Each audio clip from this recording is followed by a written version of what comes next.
Night Flight fans, we're talking with the one and only Ozzy Osbourne. Good evening, Ozzy. What? People take me or leave me. I mean, I'm just Ozzy Osbourne, and I always will be Ozzy Osbourne. Now, there's a good reason why you shouldn't take drugs now. Yeah. I mean, you look like you were singing a completely different track there. I think I was.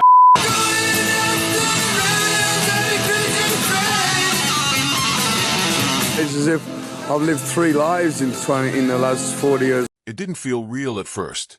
When news broke that Ozzy Osbourne had passed away, there was a strange stillness. Social media slowed. Radio stations paused their playlists. Fans stared at their screens in disbelief. The man who had seemed immortal, untouchable, was gone. Ozzy wasn't just a rock star. He was a force of nature, the voice behind the birth of heavy metal, the face of madness and music, a living legend who refused to follow the rules, or even acknowledge them. And now, at 76, the Prince of Darkness had taken his final bow. For some, the silence felt sudden. For others, who had followed his health battles in recent years, it was the painful conclusion to a long and difficult road. Either way, the loss hit hard. Across the globe, candles were lit, tribute playlists looped, and fans gathered, online and in person, to mourn not just a man, but a myth. But this story isn't just about his death. It's about everything that led up to it, the triumphs, the pain, the defiance, the laughter. It's about a man who never stopped fighting, even when the lights began to dim. And it's about the legacy he left behind, a roar that will echo long after the music fades. Because Ozzy Osbourne didn't just live a wild life, he turned it into art. Ozzy Osbourne didn't vanish overnight. His death came after years of struggle, not with fame or scandal, but with his own body. In 2019, he publicly revealed his battle with Parkinson's disease, something fans had quietly suspected as they noticed the tremors, the slower walk, the occasional pauses in speech. But in typical Ozzy fashion, he didn't hide.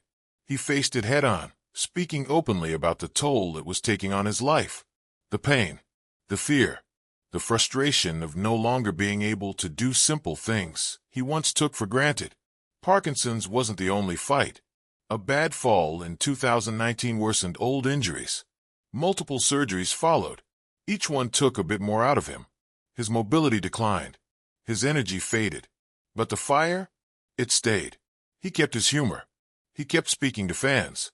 And when he could, he kept creating. This wasn't a sudden goodbye. It was a slow, courageous exit, fought every step of the way. Even as his health declined, Ozzy Osbourne did what he always had. He made music. In 2022, he released Patient Number 9, a haunting, powerful album created in the thick of his physical struggles. Collaborating with old friends like Jeff Beck, Eric Clapton, and Tony Iommi, Ozzy poured his soul into the music. It was both a statement and a goodbye, though few realized it at the time. The songs were full of reflection, mortality, fear, love, regret, but also defiance. He wasn't going out quietly. His voice, though aged, still carried weight. The lyrics were personal, the tone darker, more grounded than the theatrics of earlier years. Critics praised it. Fans connected deeply. But most of all, it showed us something remarkable, that even when his body was failing, Ozzy's spirit remained electric. Patient Number 9 wasn't just an album. It was a message. I'm still here. Still fighting. Still creating. And he meant every word. Ozzy's last public moment was not on a world tour or award stage. It was at home, in Birmingham, where it all began. During a special event celebrating the city's musical legacy, Ozzy made a surprise appearance.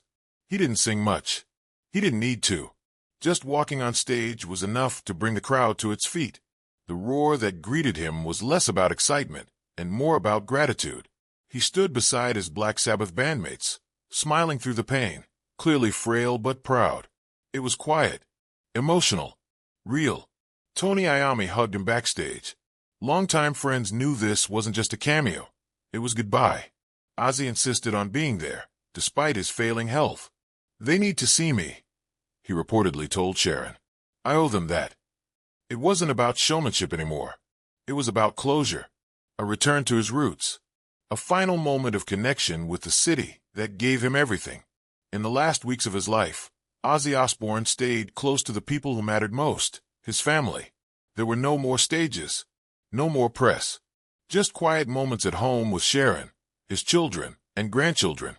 The world outside was still buzzing, but inside, everything slowed. He knew the end was near. Everyone did. His body was tired. Years of surgeries, injuries, and Parkinsons had taken their toll. But he faced it the way he had faced everything else, with grit, with humor, and with honesty. He spent time reminiscing with Sharon, laughing with Jack and Kelly, listening to old records, resting, letting go. On his final night, the family stayed close. Soft music played in the background. Ozzy drifted off peacefully, surrounded by love. No machines, no headlines, just warmth. When the time came, it was quiet. The world lost a rock god. His family lost a father, a husband, a soul they knew better than anyone. Ozzy Osbourne had faced a lot in his life: addiction, accidents, wild fame. But Parkinson's was his toughest fight. The disease didn't hit all at once. It crept in slowly, stealing little things first: steady hands, quick steps, balance. Then it took more: his energy, his speech, his freedom. For someone who had always lived loudly, moved constantly, and thrived on stage, it was cruel. He opened up about it, shared the dark thoughts, the depression, the anger, but also the moments of strength, the days he could still laugh, still write, still feel like himself. Despite access to the best care, Parkinson's kept taking. Surgeries piled up. Breathing became harder. Pain became constant. Still, he refused to disappear.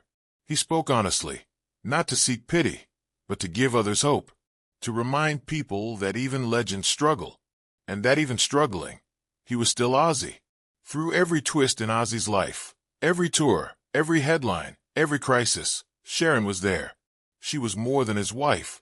She was his manager, his defender, his partner in every sense. Their love wasn't simple, but it was solid. They survived scandals, separations, and chaos. And through it all, they held on.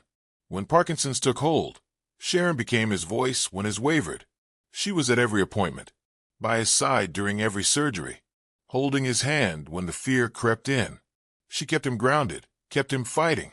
In his final days, she was there, just as she'd always been, not with cameras rolling, but in quiet moments, helping him sit, talking him through memories, letting him rest in peace, knowing he was loved.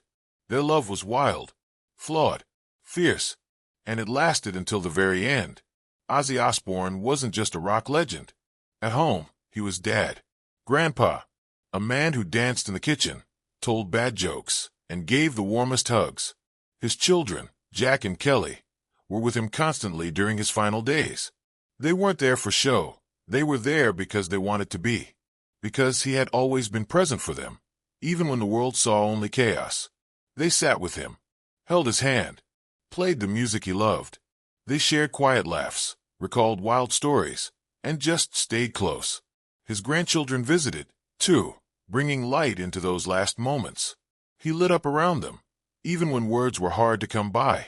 When Ozzy passed, it wasn't just the end of an icon. It was the loss of a father, a grandfather, a husband, the heart of a family that had been through it all together. And while the world mourned the myth, his family mourned the man they loved most. When word of Ozzy's passing hit, the world didn't just respond, it erupted. From Los Angeles to London, Tokyo to Sao Paulo, tributes poured in. Fans held vigils, lit candles, blasted Black Sabbath through speakers and headphones alike. Social media turned into a sea of bad emojis, concert photos, and personal memories. Metallica shared a photo. Guns N' Roses posted a tribute. Younger artists, rappers, DJs, pop stars, all echoed the same sentiment. Ozzy changed music. He gave people permission to be bold, weird, vulnerable. He made rebellion feel like a form of art. Streaming platforms surged with his discography. Crazy Train, Mama, I'm Coming Home, and No More Tears climbed the charts once again. And then there was Sharon's statement, short, raw, and powerful. He was a lion. Even when his body gave out, his roar never faded. Jack and Kelly followed with messages of their own, remembering the father behind the icon. The one who told bedtime stories, made pancakes, and never stopped loving them, even in the storm. This wasn't just a celebrity death. It was the end of an era. Ozzy wasn't just mourned. He was celebrated, loudly, passionately, globally. Ozzy Osbourne's voice is silent now, but his echo will never die. His life wasn't polished. It wasn't clean or easy.